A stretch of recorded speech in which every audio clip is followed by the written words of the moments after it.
Well, it's that time of the week on social media. It's time for you to grab a beer and a chat with us right here, the Bros, the Brew, Jersey Joe here, Ion on the box over there. And Joel, we're here tonight to talk about presidential politics, right? No. Absolutely, just like every day on Twitter. Oh, yeah. Who's not talking about presidential politics right now? No, we're not. You read the subtitle up above. We're talking about Thanksgiving traditions, and we want to know, what are your family's Thanksgiving traditions? What do you like about Thanksgiving every year? Join our conversation live right now or hit us up on Twitter. Our handles are there on the screen. You know where to find us. So we both got lots of Thanksgiving traditions. Everybody does across the country. But Joel, let's go to you. What's one of your Thanksgiving traditions? Before I get started, I would just like to take a toast to our followers and anyone viewing this, a toast to Jersey Joe, Ooh. and a toast to me because I'm awesome also. You are awesome. So cheers to you guys, okay? Yeah, cheers. Cheers. Yeah, with Sailor Jerry, my favorite. Oh, yeah. It's much. I feel so disappointed in my beer right now, but I do have a bottle of Sailor Jerry here in the counter.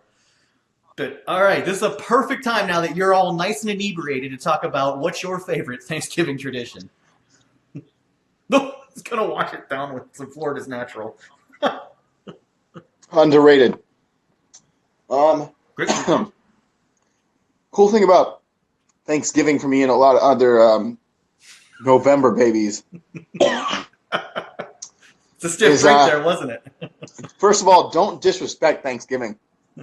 No. Yeah, I know that every single media site goes from Halloween to Christmas. Mm-hmm. But in between that, and during the greatest season there is on this planet, Thanksgiving exists. My birthday falls on it probably once out of every 5 or 6 years. Mm-hmm.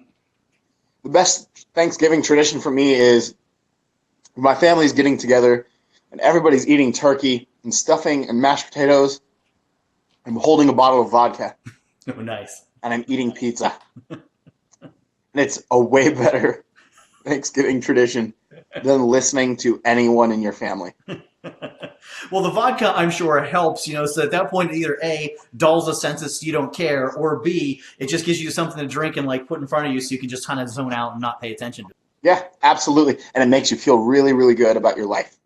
Yeah, just don't get behind the wheel of a car afterwards. Please, let's advocate safe driving here. I think that's true, but also you want to kind of measure the level of how much you can tolerate your family. So if you really want to die and if you want to kill other people, then that's a good idea.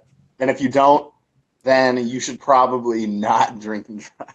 Oh, nice. Well, I don't know I'm if not I running can, for political office. So I don't know if I can. Yeah, no, we're not running for political office, but I don't know if I can talk this story. Because my family back home in Pennsylvania, we get together for dinner. We have the big dinner like every other family does. But in our family, we also gamble. After the meal is over, later on in the afternoon, we drink and gamble. Even my grandmother gets out to the table. You play poker. It's a lot of fun. It's not really high stakes. You can probably go home with maybe $100.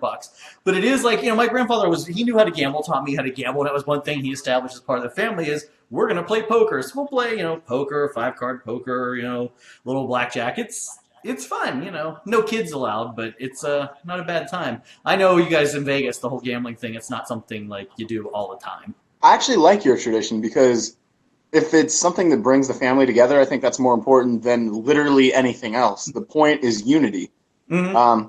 And the second part, which you just said, locals, we don't really gamble, but it's kind of like when you're in New York and you don't hang out at Times Square. Right. And it's kind of like that with every big city. But the main point of Thanksgiving is unity. So if gambling is better than eating a meal and hating each other, then I think that's a better tradition than anything else, really. Whatever it is to your specific family. Mm-hmm. Well, part B of that is we years ago, shoot guns as well off the patio. They had those little itty-bitty records from a jukebox. You throw them off and shoot skeet. But that activity was discontinued when the neighbors decided that they had dogs and they didn't like shotguns going off every holiday. But you can do that in the mountains of Pennsylvania. You do that in there in Vegas, you're going to get nailed. That's not New York. Yeah, no, definitely not. Definitely. Absolutely not. Well, we asked this question to you guys on social media, so let's take one of your comments right now. And Starman writes in, he says, what do you do for Thanksgiving tradition? We have turkey and a ham. Is that bad? I don't think it is bad unless you're a vegetarian. And I said vegetarian, not Presbyterian. But no, the turkey and a ham, I don't know. I'm fine with that, aren't you? I thought ham was more of a Christmas thing, but my family, we never really included ham in either one. But if you're going for just kill an animal, throw it in front of me, it, red meat, whatever, I'll eat it. Then turkey and ham is good. It's celebratory for whatever reason we made it that way. Yeah. Definitely turkey. Turkey's good, and anything else is optional. Yeah. Our family, my grandmother, she cooks a turkey and a ham as well, and it usually goes, I say definitely with turkeys, there's nothing left but carnage. And one of my favorite things to do with the turkeys, I like to get up early and pick the skin off it when it's nice and crispy, and you eat it, because my grandmother seasons that as well. That's what you want. You want the skin from the turkey. It's got a great flavor. It's kind of like how people eat skin from a chicken. Yeah, I always liked eating the chicken head. Oh, nice. Wait, just cut it off and you just go for it? It's about being, masculine. It's testosterone that overcomes you. You just grab the chicken and it's motherfucker.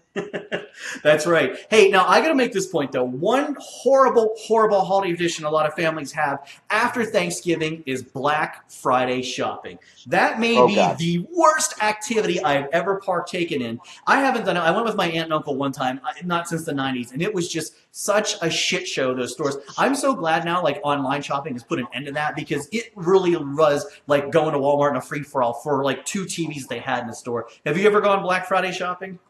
I have. I have a lot of opinions on this shit. Hit it. But it's funny that you said that. I think the East Coast is far more advanced than the West Coast when it comes to Black Friday shopping. And I definitely 100% agree with you on the online shopping thing is the way to go.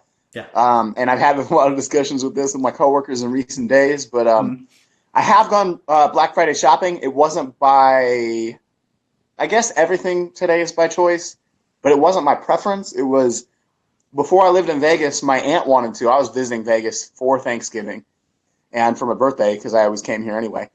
And no one would go with her. Her sons wouldn't go with her. And I was like, you can drag me to it. I got nothing else to do today. And I got like a Sega Genesis with like 40 games for like $120. Ooh, a deal. And that was 2013. So I thought I got Beats by Dre. I got Beats by Dre for $120, which people will go in, and the biggest thing that they brag about is the TVs with the giant screens.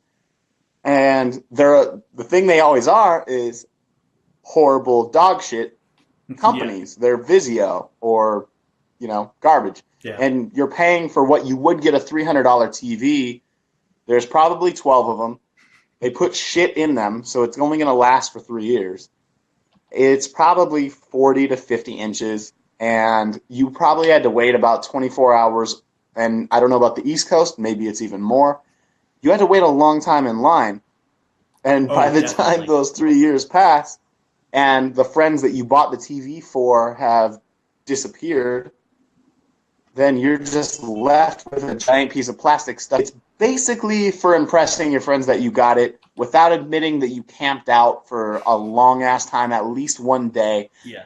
Probably could have just bought it with 1 day's worth of pay on a regular day, not a Black Friday. Yeah.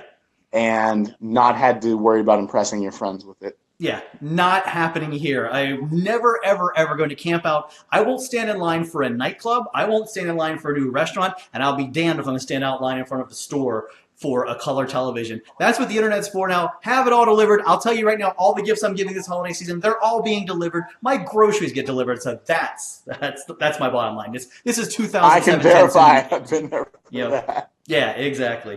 Hey, we want to thank our viewers for joining our live program, and make sure you click that like and subscribe button, and make sure you also don't miss Thursday's Kicking Back with Jersey Joe, because this week, would you ever like to have a drink from a robotic bartender? Oh, that's right. Joel and I was out in Vegas a few weeks ago. We tried the Tipsy Robot, or robotic bartender. Can a robot replace a real bartender? You'll find out Thursday at noon on Kicking Back with Jersey Joe.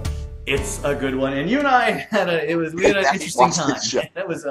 That was also a crazy night when we did that. Yes, but for the story that we can share.